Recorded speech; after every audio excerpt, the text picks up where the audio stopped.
Okay, let's go.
Hello guys mga kalapit, napadaan tayo dito sa Cavite.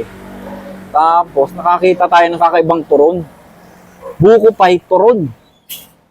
Kakaiba to guys. Kaya napahinto ko rito kasi tingnan nyo guys. Buko ron. Ayan, nandito tayo somewhere in Bacoor. At hindi ko alam kung saan lugar to. Hello po, Nay. Nay, ikaw nga mag-ano dito, Nay. Yan.